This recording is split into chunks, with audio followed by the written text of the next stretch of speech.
واشنگټن کې د سپینې ماڼۍ د خبریالانو کلنۍ میلمستیا یو آرام او رسمي ماښام چې ناڅاپه په ګډوډۍ بدل شو.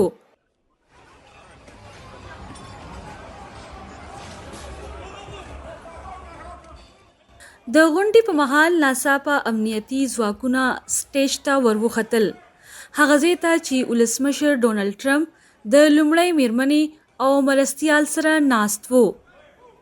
په څو منټو کې وضعیت بدل شو. د خفیه پولیسو غړي سټیج ته وختل او ټرمپ یې محاصره کړ.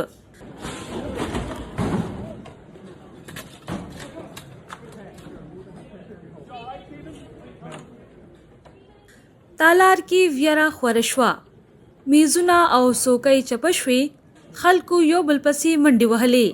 دا هغه شپه وه چې له جشنه په ویرې بدله شوه. امنیتي ځواکونو په بیړنۍ توګه ټرمپ له تالاره وویست.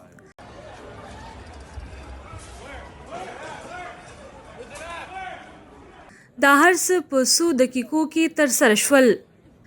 د سپینې ماڼۍ د خبریالانو دا کلنۍ میلمستیا چې هر کال د سیاستوالو، خبریالانو او مشهورو کسانو کوربه وي، سږکال د یو ناڅاپي بحران شاهد وه.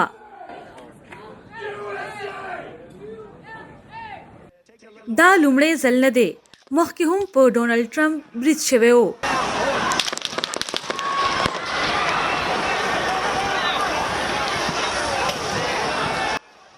هغه مهال چې یو مرمۍ په غوږ ولګېده، خو هغه مهال هم ټرمپ له وینې ډک غوږ سره خلکو ته لاس پورته کړو او شعارونه یې ورکړل.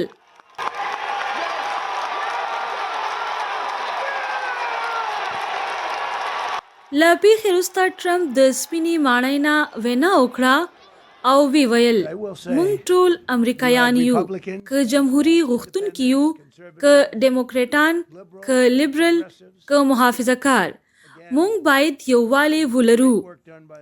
یوه شپه چې باید د خندا او سیاست ګډه صحنه وي، خو په شیبو کې د ویرې او اضطراب کیسه شوه.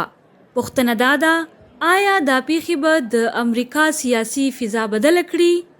خالده نیاز، شال نیوز، اسلام آباد.